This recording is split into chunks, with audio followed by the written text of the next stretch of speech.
आइए इस विश्लेषण में समझें कि कैसे समंदर और जमीन के दो रास्तों ने भारत का इतिहास पलट दिया। आखिर एक भटके हुए नाविक और एक निर्वासित राजकुमार ने दुनिया के सबसे अमीर देश की किस्मत कैसे बदल दी। 15वीं सदी का यूरोप सड़ा मांस बचाने को बेताब था, जबकि भारत बेशकीमती मसालों से भरी सोने की चिड़िया था। 1497 में वास्को डी गामा ने लिस्बन से निकलकर खौफनाक तूफानों का सामना करते हुए भारत का समुद्री रास्ता खोजा।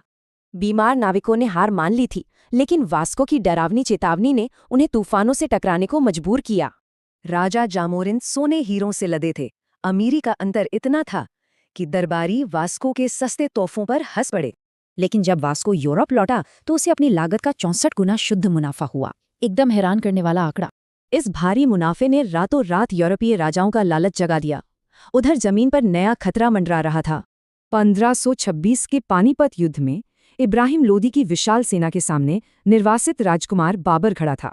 बाबर के पास सैनिक कम थे, लेकिन उसने अपनी अचूक रणनीति और विनाशकारी तोपों के बल पर इतिहास रच दिया। तोपों की तेज आवाज से लोधी के हाथी घबरा गए और पलटकर अपनी ही सेना को कुचल दिया।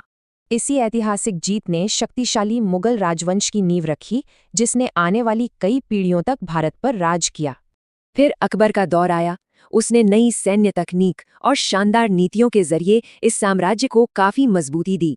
शाहजहां के दौर तक आते आते भारत दुनिया का 25% आर्थिक उत्पादन कर रहा था। ये दौलत बिल्कुल बेहिसाब थी। औरंगजेब के शासन में पतन शुरू हुआ। उसकी क्रूर नीतियों ने विशाल साम्राज्य को भीतर से ही खोखला कर दिया। जमीन पर मुगलों के कमजोर पड़ते ही यूरोपीय समुद्री व्यापारी धीरे धीरे आक्रामक और कब्जा करने वाली ताकतों में बदल गए। आपसी फूट का फायदा उठाकर अंग्रेज शासक बन गए और उन्होंने सदियों तक भारत की बेहिसाब दौलत को जमकर लूटा। सदियों के शोषण के बावजूद राष्ट्र की आत्मा अमर रही। 1947 में भारत ने अपनी आज़ादी हासिल की। दौलत और संघर्ष की इस महागाथा से आज का समाज अपने भविष्य के लिए आखिर क्या सबक ले सकता है?